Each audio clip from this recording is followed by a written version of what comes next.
जर तो दिला तर तो बाबा म्हणेल आधीच मागून त्याचं पटत नाही, ते म्हणेल यानं सांगितलं असं देऊ नको. गुरु वचनावरती विश्वास, गुरु वचनावरती विश्वास न देणारा राम आता लक्ष्मणासह दिला. पुढे गेल्यानंतर ताटकीचा वध झाला, यज्ञाचं रक्षण झालं आणि सीता स्वयंवर पूर्ण झालं. रामचंद्र प्रभू अयोध्येमध्ये सीता सहित आले आणि त्या ठिकाणी राज्य अभिषेक ठरला. वडिलांच्या वचनाच्या पूर्तीसाठी गादीवर बसणारा राम म्हणून आता वनात निघाला. वनात सोबत सीता माता आहे, लक्ष्मण आहे.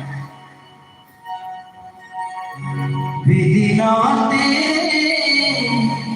भेद किसी के समझ नाते, विधि नाते भेद किसी के समझ नाते, मैं नाम लखन सिया बल को जानते हैं, मैं नाम लखन सिया बल को जानते हैं.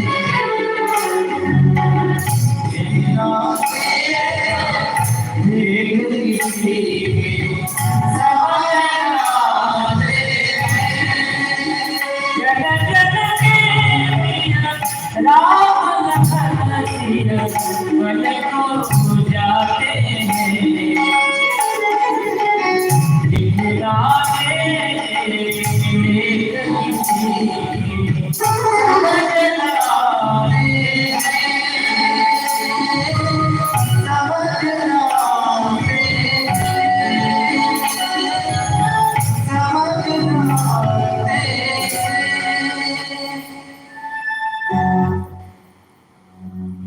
केवळाची भेट, गोवंशाची भेट पुढे निघाले.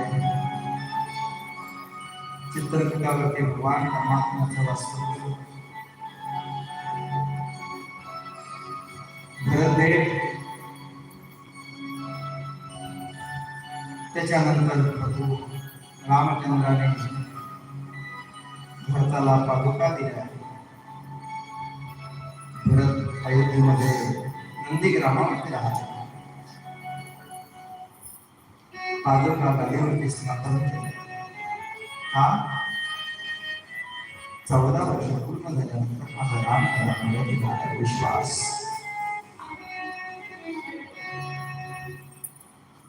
हनुमानजीची भेट. त्याच्या आधी पंचवटीवरती प्रभू आल्यानंतर सीतेचं हरण, सीतेचा शोध घेत असताना शबरीची भेट, हनुमंताची भेट, सुग्रीवाची मैत्री, शत्रुबंधन, पुढच्या वर्षी रामेश्वर.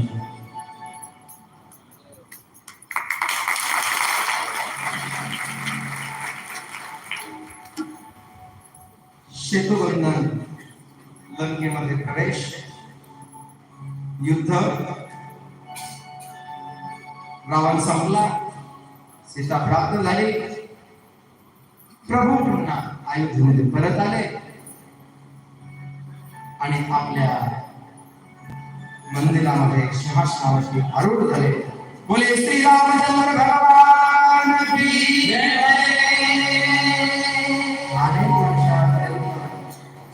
वादग्रस्तामध्ये पडलेले हे जन्मस्थान आणि या वर्षी रामचंद्र प्रभू आपल्या घरामध्ये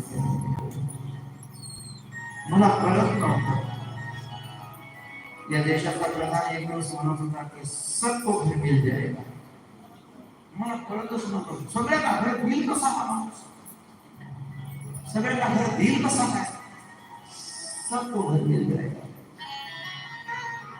मला त्या दिवशी खरं वाटलं ज्या दिवशी माझा राम स्वतःच्या घराला गेला त्या दिवशी तो वचन केलं. कारण तो माझा राम सगळ्या जीवामध्ये सगळ्यांमध्ये तो आहे. सबको घर मिल गया, सगळ्यांना ते प्राप्त झालं. आणि जानेवारीला राम प्रभू घरामध्ये आले आणि मे मध्ये आपल्याला त्याने दर्शनाला बोलवलं. किती भाग्य. मेरे झोपड़ी के बाहर खुल जाएंगे, झोपड़ी के बाहर खुल जाएंगे, राम आएंगे, राम आएंगे, आएंगे, राम आएंगे, आएंगे, राम आएंगे, मेरी झोपड़ी के बाहर खुल जाएंगे, राम आएंगे, मेरी झोपड़ी के बाहर खुल जाएंगे, राम आएंगे, राम आएंगे तो अंगना सजाओगी, राम आएंगे तो अंगना सजाओगी, राम आएंगे तो अंगना सजाओगी, राम आएंगे तो अंगना सजाओगी, ओ दीप जला के दीवारी पे जलाओगी, जला के दीवारी पे जलाओगी, मेरे घरों के सारे बाबू खिले जाएंगे, राम आएंगे, तेरी झोपड़ी के भाव के वश में है भगवान, भाव के वश में है भगवान, भाव होय तो आशाओं में, भाव होय तो आशाओं में, होय भगवान, भाव के वश में है भगवान, भाव के वश में है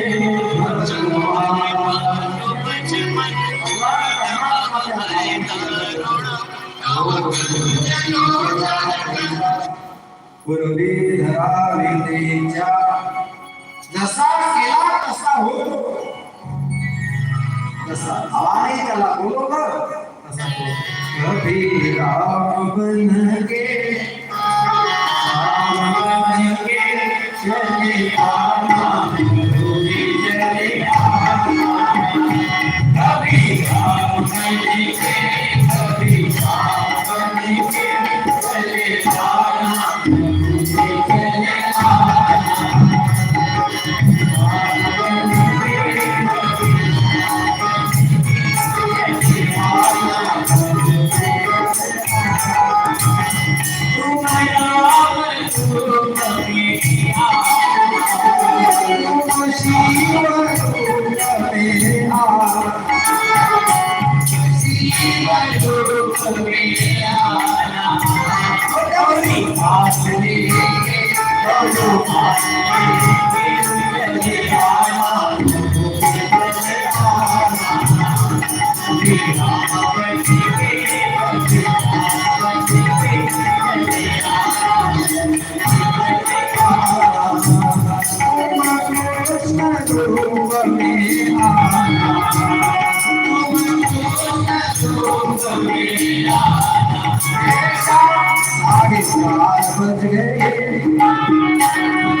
चंद्रवंश,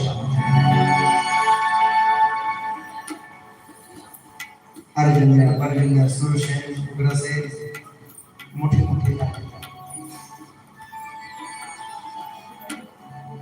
उग्रसेनाने पुत्र कामेशी युद्ध केला. विद्युत नावाच्या राक्षसाची सावली गर्भावरती पडली. पुत्राचा जन्म झाला आणि कुंडलीमध्ये सांगितलं गेलं की मुलगा दुष्ट कुल करून म्हणून उग्रसेनाने तो मुलाला घेतला आणि यमुनेमध्ये त्या टोकरीमध्ये ठेवून पाण्यात तुरून दिले. सुरसेन यमुनेमध्ये स्नान करत होते. ती टोपली वाहत वाहत त्यांच्यापर्यंत पोहोचली. सुरसेनाची नजर त्या टोपलीकडे गेली तर लहान बालक त्या टोपलीमध्ये बघितलं. माया यमुना मैयाने साक्षात मला मुलगा त्याला घरी घेऊन आला. भगवंताच्या कृपेने त्याला एक मुलगा झाला. दोन्ही मुले एका पाण्यात वाढायला लागले. जो सापडलेला मुलगा होता त्याचं नाव कंस आणि त्या सुरसेनाला मुलगा झालेला त्याचं नाव वसुदेव. दोघेही मोठे झाले. त्या काळाला मी सुरसेनाचा नाही, मी उग्रसेनच आहे. म्हणून तो घरी परत नाही गेला. तपश्चर्या केली, वर मिळवले, बलवान बनला आणि मोठमोठ्या दैत्यांना आपल्या शक्तीने त्यांना पराजित केले. सगळे मित्र करून घेतले आणि त्यांचं साह्य घेऊन मथुरेवर चढाई केली. उग्रसेनाला बंदिस्त आणि स्वतः राजगादीवरती बसला. शुकदेवजी महाराज परीक्षित राजाला सांगतात की राजा, अधर्माला राज्य हा कंस होता. त्या उग्रसेनाचा भूत देवक नाही होता. त्या देवकाला सगळ्या मंत्र्यांना सुद्धा त्यांनी कारागृहात टाकलं. का? आपल्या उग्रसेनाचे जे मानणारे लोक आहेत त्यांनी बंड करू नये म्हणून त्यांनी सगळ्याच कारागृहात टाकलं. त्याच्यामध्ये देवकीही टाकला. त्याला एक मुलगी होती असं म्हणतात देवकी. एक दिवस हा कंस बाहेरून आलेला बघितला. त्या देवकीला आम्ही कसा कसा रडायला लागला. कंसाला तिच्याकडे बघितलं आणि जवळच्या मंत्र्यांना सांगितलं, बघितलं का माझी बहीण आहे पण मला किती घाबरते. तिला असं वाटतं मी वाईटच आहोत.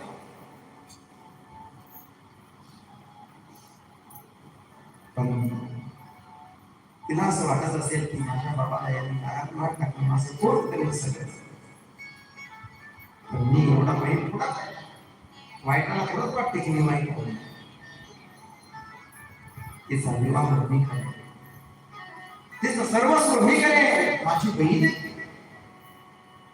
म्हणून त्यानं वर शोधायचा ठरवला आणि बालपणाचा मित्र वसुदेव त्याला आपली बहीण देऊन टाकलं.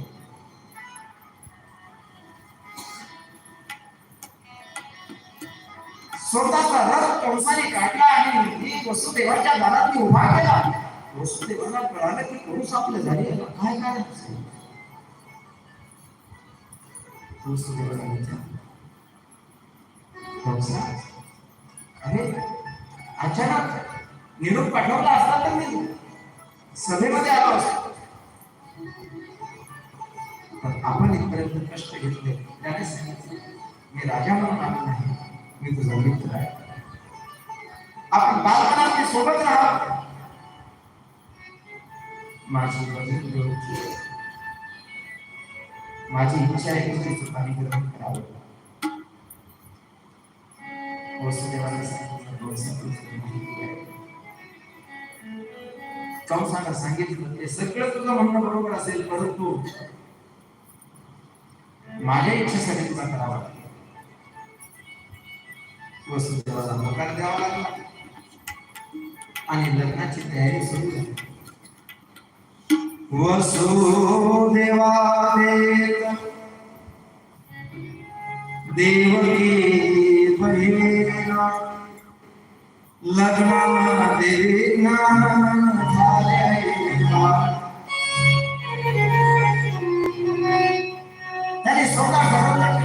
बहिणीची वरात मी माझ्या स्वतःच्या हाताने काढे.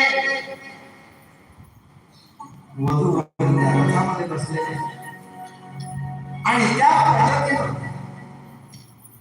ती मिरवणूक निघाली. राजा बोले घर आले तिथे काय काय अशा अवस्थेमध्ये तरुण स्त्रिया हातामध्ये हळदीचं ताट घेऊन त्यांच्या स्वागतासाठी सगळे टाकलेले चौकात मागणे स्वतःच्या रथावरती सारखी म्हणून हा राजा बसलेला आहे. रथामध्ये बसले देवकी आपल्या प्रपंचाचे संसाराचे स्वप्न रेखाटत आहे. माझा खूप माझ्यावर किती प्रेम करतो. स्वतः माझी ओळख माझ्या स्वतःच्या हाताने काढतो. कसा असेल आमचा संसार. सगळ्या लोकांना आनंद झालेला आहे. वाक्य वाचता नृत्य प्रकारे नृत्य करता जेवढा आपली लक्ष प्रकाश पडला सगळ्या प्रकारच्या प्रकाशाने हे कंसा सावधान. ज्या व्यक्तीची मिरवणूक थाटामाटाची करायला लागलास त्या देवतेचा आठ वाघाचा काळ म्हणून जन्माला येणार आहे. सावधान सावधान सावधान. घोड्याचे लगाम सोडून दे. अमृत शस्त्र काढलं. देवकीचे केस पकडले आणि देवकीला मारला. वसुदेवाने हात वरच्या पडतात. कंसाने मागून बघितलं तर वसुदेवाने हात पकडलेला. वसुदेव चतुर होते. आपल्या हाताचं रक्षण झालं पाहिजे. कंसा हे काय करतोस? अरे तू शूर आहेस, वीर आहेस. ती तुझी बहीण तुला मारण्यासाठी झाला. कंसानं सांगितलं आताची आकाशवाणी ऐकली नाही. हिचा पुत्र जर माझा काळ म्हणून जन्माला येत असेल तर हिला शिकणार नाही.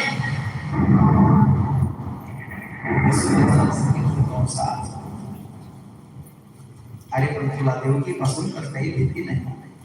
मी तुला वचन देतो. देवकीला जेवढे पुत्र होतील तेवढे तुझ्याकडे आणि वसुदेव सत्यवादी होते. कंसाला नाही होते. कंसानं सांगितलं वसुदेवा मला माहिती आहे तू सत्यवादी आहेस. तुझं म्हणणं बरोबर आहे. पण माझ्या कारागृहात राहावं लागेल. वसुदेवानं आपल्या पत्नीच्या रक्षणासाठी कारागृह पसंत केला आणि कारागृहामध्ये देवकीला आणि वसुदेवाला रामचंद्र कृपालो भज मन हरण भव भयदारो.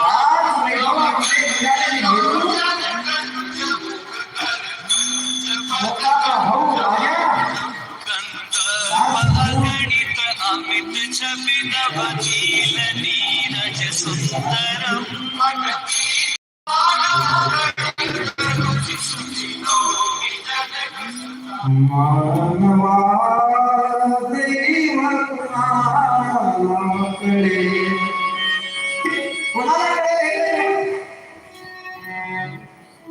देव कर्म कधी पुढे येईल सांगता येत नाही. आणि या देवकीला आता कारागृहामध्ये राहावं लागलं. पहिला मुलगा झाला. वसुदेवाने व्यवसायापर्यंत आणून दिला. यापासून मला काही भीती नाही. याला घेऊन द्या. तेवढ्यात वसुदेवाचा मुलगा घेतला परंतु आनंद झाला नाही. का? वसुदेवाला माहिती होतं दुष्टाची बुद्धी कधी वेळ सांगता येत. मुलगा देत असताना दुःख नाही, मुलगा घेतल्या परत मिळाल्यानंतरही आनंद नाही असे असलेले साक्षी स्वरूपाने वसुदेव. याचं नाव आहे साक्षी स्वरूप. प्रपंचामध्ये या साक्षी भावानं राहावं. असा साक्षी भावानं जर तो प्रपंचामध्ये राहत असेल तर त्याला हा प्रपंच बाधत नाही. साक्षी रूपाने हा एक कर्म प्रधान बनतो. साक्षी भावाला राहत वसुदेव साक्षी भावाला. म्हणून मुलगा देताना दुःख झालं नाही, मुलगा मिळाला परत म्हणून आनंदही झाला नाही, कारण साक्षी स्वरूप भावा. पण नारद त्या ठिकाणी भेटले. पुण्य सारावया भेटे देवऋषी. त्याचं पुण्य संपलं पाहिजे म्हणून देवऋषी त्याला भेटले. गणित करून दाखवलं, 8 महिने घेतले, ओवले, त्याची रिंग तयार केली, चक्र. ते चक्र आहे. त्या चक्रामध्ये प्रत्येक मणी कोणता पहिला चक्र तिचा आहे ना, त्याला खिडक्या खिडक्या. पहिली खिडकी कोणती, तुम्ही जिथून बोलणार ती पहिली. शेवटची मूर्ती, जी पहिली मूर्ती होती तिच्या शेजारची उलटी मूर्ती पहिली मूर्ती. दुसऱ्या त्याच्यापासून प्रत्येक म्हणजे 8 करून दाखवला. प्रत्येक नारदाची युक्ती आहे. पाऊस म्हटलं म्हणजे माझं का तुम्ही आपल्या कानावर राहत तुझं तुझं काय करायचं, मी निघालो तेवढ्यासाठी भेटला होता. नारद म्हणे खूप गेले, पाऊस आला त्या देवकीच्या मांडीवर ओल्ड ते पाहिजे दगडावरती करते फिरून आपण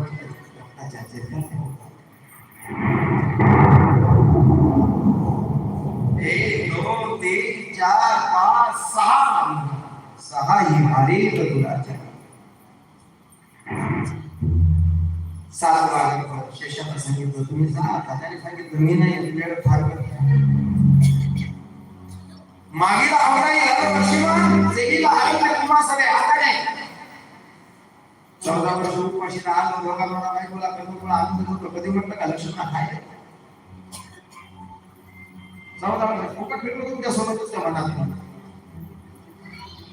या लागे अवतार घ्यायचे भगवान परमात्मा चतुर्वेद त्यांनी सांगितलं. पूर्वी तू अनवज झाला असे कनिष्ठ, आता तू वडील वैभव सर्वज्ञ माने नवी आज्ञा तुझे वाले. आता तू त्यांनी सांगितलं मग मी तुझी आज्ञा करतो, मग घेतो काय आहे मग जा देवतीच्या घरात 7वा महिना माझ्या मायेला मागून मागवतो आणि तू हेतीच्या उरात नेऊन घालतो. म्हणजे दादाची पळवा पळवी कर राहतो सुरू तुझा आहे. रोहिणीच्या उरात नेमून घाली 7वा जो गर्भयोग मायाने नेऊन घाले तर गोप्रमाणे योग मायेनं 7वा गर्भ कळाला, 7वा गर्भ कळला, 7वा गर्भ पडला, कंसाला कळाला. आता 8वा येणार आहे. सावधान. 8वा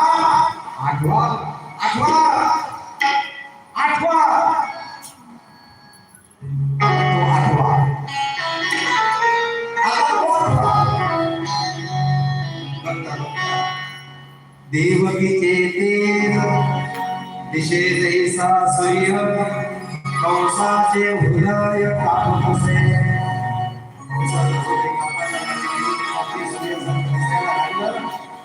श्रावण महिना सुरू झाला. सप्तमीचा दिवस संपला. अष्टमी उजाड वसुनाम देवद्वाराचे शुभ सांगत असे. वसुनाम देवद्वाराचा दिवस होता. दसरथे मारिला मोजे होता मास. वर्षा ऋतू असे कृष्ण पक्ष. भगवान परमात्मा येण्याची दिवस तिथी तारीख शुभ दिवशी महाराज परीक्षितीला ज्याला सांगतात भागवतामध्ये रात्रीचे 11 11:30 वाजले. भगवान परमात्मा चतुर्भुज रूपानं 8 वर्षाचे देवकीच्या समोर प्रगट झाले. देवकीने विचारलं कोण आहेस तू? म्हणे मी तुझा 8वा काही वाजले. अरे म्हणे 4:45 वाजले ना, आणि माझा एवढा मोठा काही वाजले कोण म्हणेल? लोक उठायची वेळ झाली. त्यानं सांगितलं मी आलो ना तुझं काही काय या हातात शस्त्र. ते म्हणे माझे भाऊ 6 वर्ष मामाने मारलं, मी झालं तर नाही झालं तर मला सुद्धा मारण्यासाठी मामासोबत फिशिंग करायसाठी ते बोलून शस्त्र घेऊन आले. देवकीने सांगितलं ते जमणार नाही. माझा 8वा नंबर यायचा असेल तर हे शस्त्र जमणार नाही. 4 हाताचा जमणार नाही. 8 वर्षाचा एवढा मोठा धमके दोन नंबर माझा आहे.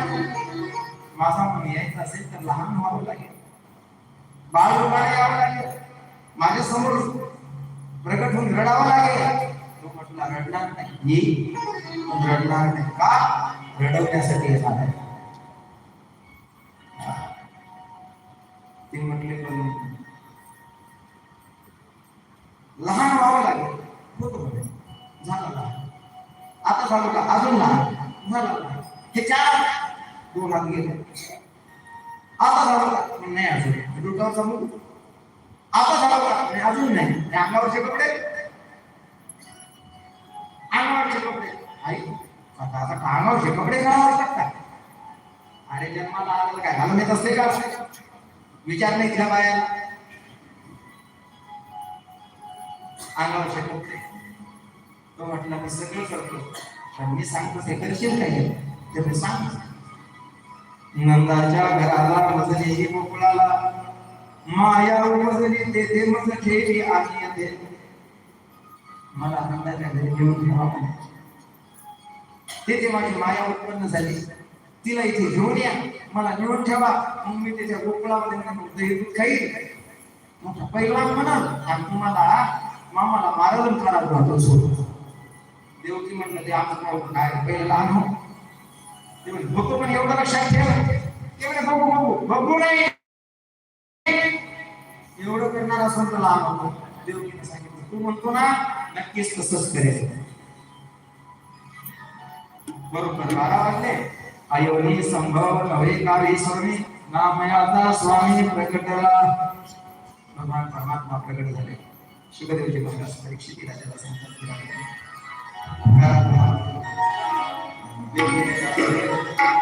वसुदेवाच्या डोळ्यात पाणी. आता काय करावं एवढं सुंदर पाऊस मारून टाकतो. ती देवकी म्हटली आपण यांना सांगितलं पण माझ्या पायात भाडेकडे हे सगळे द्वारपाल करतील. मला बाकीचं काहीच नाही. हा मोठा मोठा लहान बस काहीतरी असेल आणि वसुदेवाची डोक्यावरती घेतल्याबरोबर उचलला कमलापती माईचे बंधने कळते. परिणाम काय झाला? सारे काले क्या बात हो गई,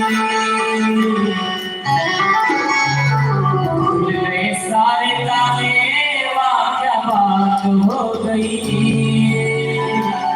जब से जलने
भगवान परमात्मा घेऊन निघालेले आहे. मया बदलली शिवते वेळ ताते नद्या वाहतात ते दोन्हीकडे भगवान शशाने छत्र धारण केलेलं आहे. शिवजी महाराज परीक्षित राजाला सांगतात की राजा बघता बघता यमुनेमध्ये प्रवेश झाला. प्रवेश केल्यानंतर पाणी तर वाढत होतं. भगवंताने यमुना मैयाला दर्शन दिलं आणि त्या कालिंदीला दर्शन बोलू नका कालिंदीला दर्शन दिलं. कालिंदीला दर्शन दिल्यानंतर तिचे दोन्ही भाग पडलेले आहेत आणि रस्ता दिला. वसुदेवजी घेऊन त्या गोकुळामध्ये प्रवेश झाला. नंदाचा वाडा उघडा होता. यशोदा मैया झोपलेली होती. सगळ्यांना निद्रा लागलेली होती. देवी येतो त्यावेळेला सगळे अशा झोपा लागतात. सुप्तालाही झोपतच होते नेहमी शाळेतही झोपतच होते. इथले नाही का 12 वाजता जेवण होते. 12:30 वाजता झालं. एक आज सोमवार सोडले आणि इथे आल्यानंतर मस्त बसायचं आणि खुर्ची भेटल्यावर खंबा भेटल्यावर काय पाहायचं कामच नाही झालं. मस्त आपला हळूहळू एसी चालू आहे. हे मस्त आपलं जसं काय जुनाच गाणेच म्हणायचं आपल्या अंगाई सुरू आहे. भगवान परमात्मा ज्या वेळेला येतात त्यावेळेला सगळे गोकुळातले लोक झोपलेले असतात. भगवान परमात्मा याच्या त्यावेळेला सगळे झोपलेले असतात. आता अध्यात्म सांगत वसिष्ठ शिवदेवी महाराज परीक्षित राजाला सांगतात की राजन नंदाने प्रवेश वसुदेवाने आतमध्ये नंदाच्या वाड्याने प्रवेश केला. यशोदाबाई झोपलेली होती. त्या ठिकाणी भगवंताची माया त्या ठिकाणी मुलीच्या रूपाने उत्पन्न झालेली होती. बोलू नका ना. उशिरा आल्या आणि बोलून जायला कुठे काय बाजार आहे का. गोपाल कृष्ण भगवान भेटल्यानंतर 9 महिन्यापासून सुखदेवजी महाराज परीक्षित राजाला सांगतात की राजा त्या मुलीला आपल्या टोपलीमध्ये घेतलं. भगवान परमात्म्याला टोपलीतून काढलं आणि यशोदेजवळ ठेवलं. यशोदाही उठली. बरं आता उद्याला सांगेल आज उद्या वसुदेवाची त्या यशोदा मैया ठेवली आणि मैया त्याच्या अंगावर तिच्या एक वेळ डोळे भरून ते रूप बघितलं. वसुदेवा डोळे भरून बघितलं. दृष्टीनं तो साठवला आतमध्ये आणि डोक्यावरती माया घेऊन मारते. वसुदेव निघालेले कारागृहामध्ये आपोआप घड्या लागल्या. देवकी जवळ आल्याबरोबर घरी ठेवल्या. हातातल्या कड्या पायातल्या कड्या पूर्ण दशा का तर मायेला डोक्यावरती घेतलं ना म्हणून पुन्हा जसाच्या तशा कड्या लागल्या. शुभदेवजी महाराज परीक्षित राजाला सांगतात की राजा आताच्या परिस्थितीमध्ये अशी अवस्था निर्माण झाली. रडे माया तरी अकांत नामामध्ये उठले. कौशला कळालं. कौशला त्या देवतेच्या जोडीची मुलगी घेतली. गरगर आकाशात फिरवली. ज्या दगडावरती 6 मुलं मारले होते त्या दगडावरती मारण्यासाठी गेला. आकाशात ती दिसली. अष्टभुजा रूप किमया हया हया या रुद्रांत तुम्हाला काय करायचं आणि तुला मारणारा तर माझ्या आधी जन्माला या भूमीमध्ये तू वाढलेला आहे. खबरदार.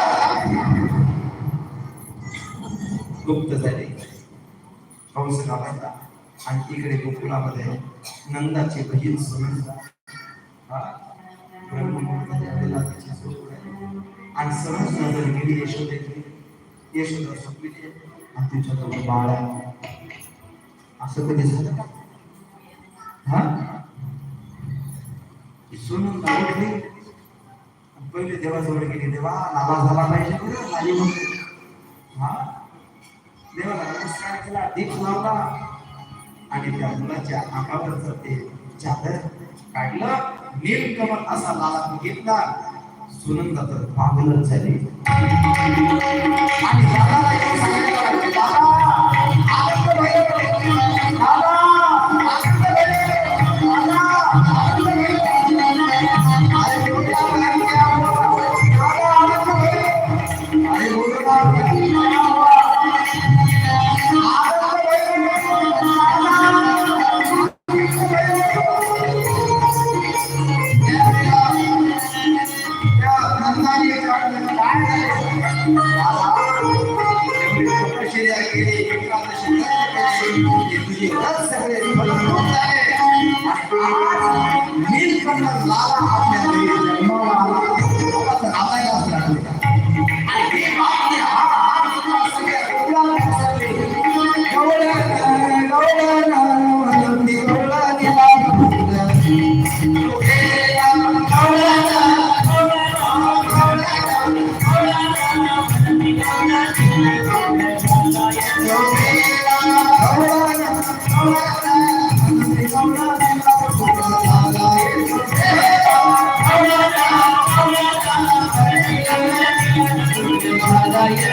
बसा खाली.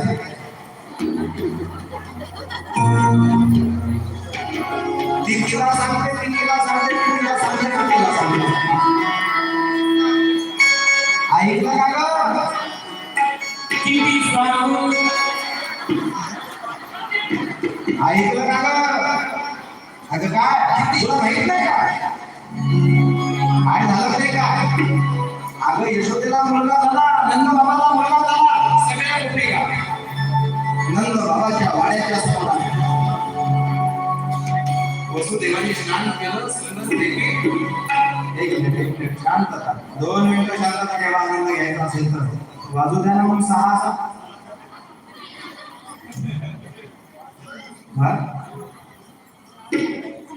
आजचा दिवस उद्या नाही येणार आणि भेट नाही होणार सावळ्याची.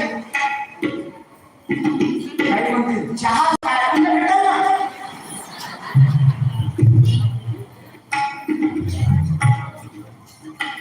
असं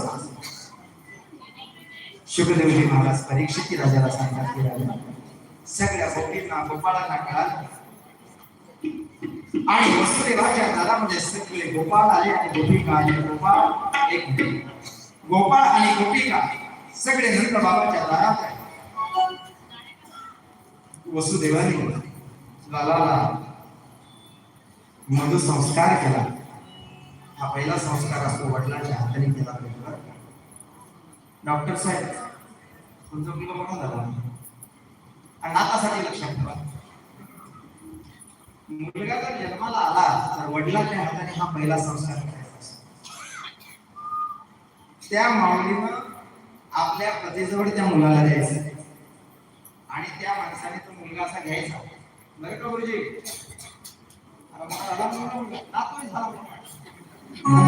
आणि वडिलांनी त्या मुलाच्या इथला या घाणेंद्रियाने त्याला सोंगायचं. घाणेंद्रिय म्हणजे नाकाने त्याला आपल्या भाषेत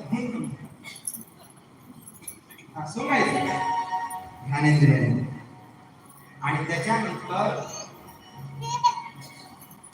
इथली पप्पी मुलाची बरं का चुंबन करायचं इथलं, इकडचं तिकडचं नाही.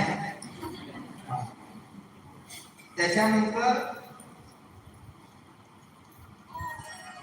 आईनं मांडीवरती वडिलांच्या मांडीवर देऊन आईनं त्याचं तोंड थोडस असं ओठ त्याची बाजूला करायची.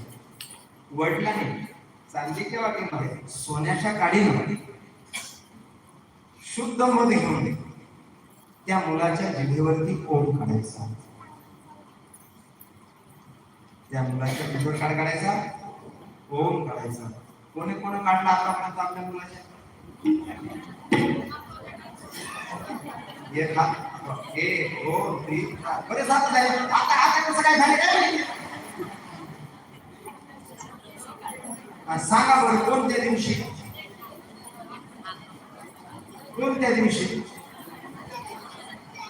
कोणत्या दिवशी संस्कार करायचा? असं गोपाल कृष्ण भगवान.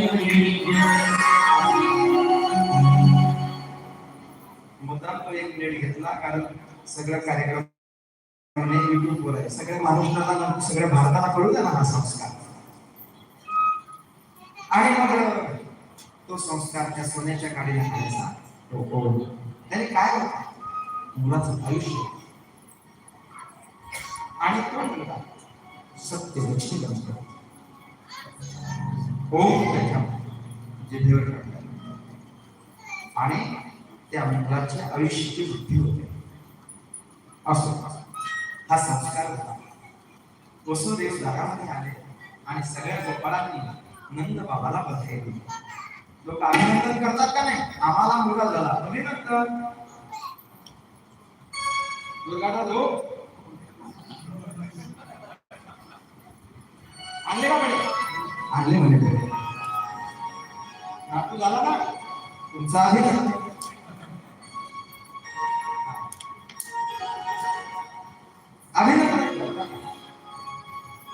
प्रत्येकाचं अभिनंदन केलं पाहिजे. त्याच्यासाठी वसुदेवाच्या नंद बाबाच्या दारावरती सगळे गोपाळ आलेले आहेत आणि सगळ्या गोपिकाही आलेल्या आहेत. आपल्याला बधाई द्यायची बरं का. मुलाची बधाई द्यायची, अभिनंदन नाही, बधाई द्यायची. मी म्हणे नंद बाबा सगळ्या पुरुषांनी म्हणायचं बधाई हो. काय म्हणायचं? बधाई हो. मी म्हणे यशोदा कळालं? सावधान. बोले बालकृष्ण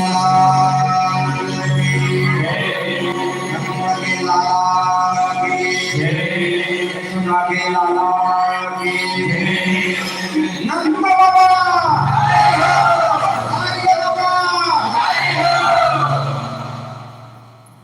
यशोदा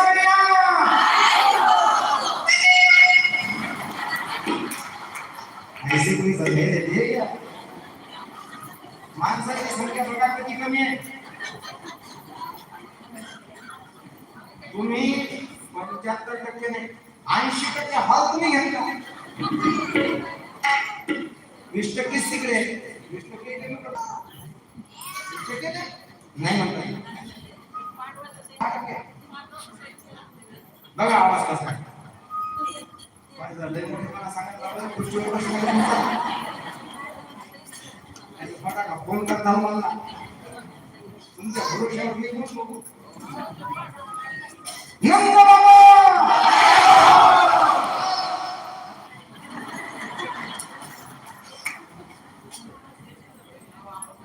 बाहेर 15 खोले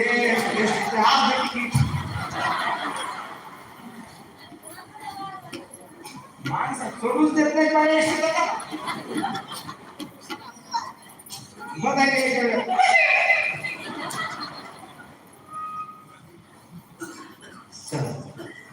बघा माणसांचं ऐकायचं का? नंद बाबा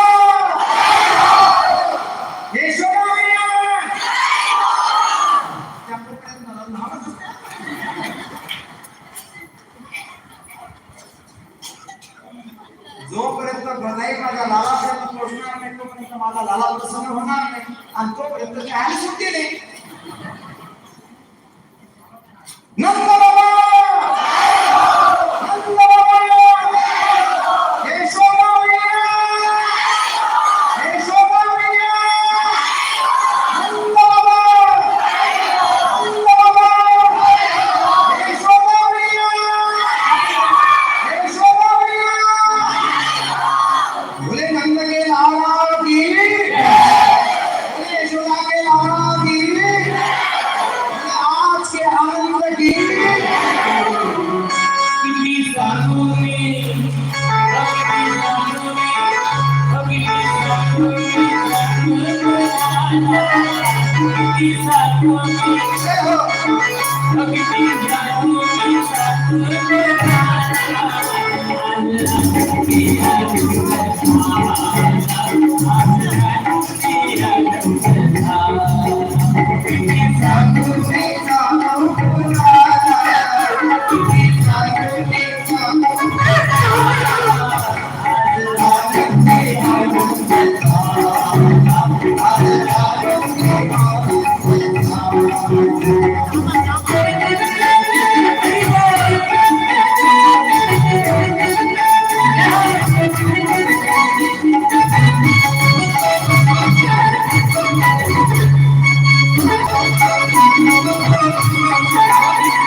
यशोदा मैया दारामध्ये लालाला घेऊन आले आणि सगळ्यांच्या नजरा यशोदा मैयाच्या आता मांडीकडे होत्या. आईला एकाच मिनिटात आणि यशोदा मैयाने ठरवलं एवढा आनंद करतात या गोपिका माझ्या लालाला दर्शन दिलं पाहिजे. यशोदा मैया लालाला घेऊन आली. शुद्धदेवी महाराज परीक्षित राजाला सांगतात की राजा यशोदा मैयाने सगळ्यावरती कृपा करायचं ठरवलं. अरे ते काय करतात नावा ना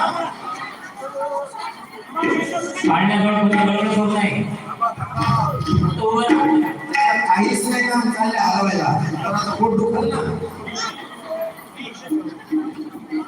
शुद्धदेवी महाराज परीक्षित राजाला सांगतात की राजा यशोदा मैयाने सगळ्यावरती कृपा करायचं ठरवलं आणि लालाचं दर्शन द्यायचं ठरवलं. अशा अवस्थेमध्ये शुद्धदेवजी महाराज परीक्षित राजाला सांगतात की राजा आता माझी यशोदा मैया सगळ्या गोपाळांना गोपींना यशोदा मैयांना लालाचं दर्शन देणार आहे. सगळ्यांची नजर एक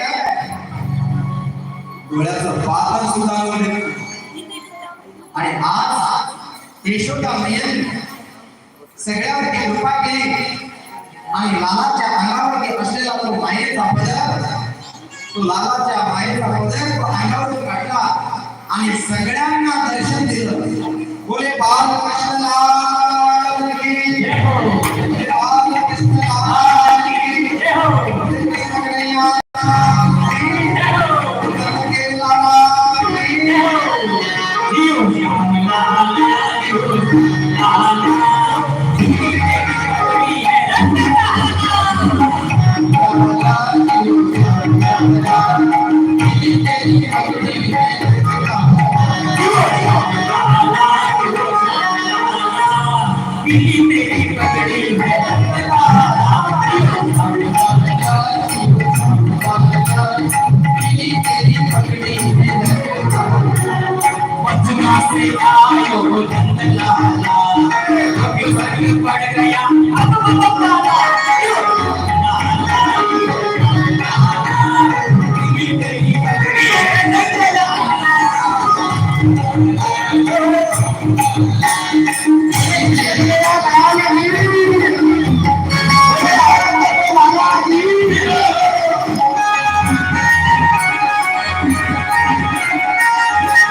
गोकुल में भगवान, गोकुल में भगवान जगत भये गोकुल में, जगत भये गोकुल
स्वामी बिहारी लाल कृष्ण कन्हैया लाल की, राम कृष्ण लाल की।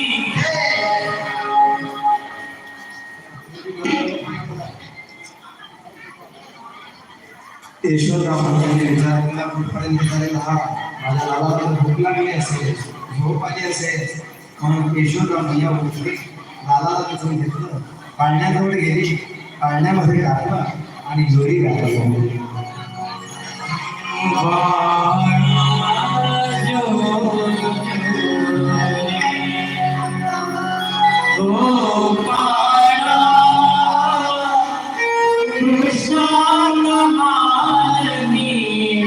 सौभाग्यवती एकीला आधी कुठला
नाराज झालेला आहे.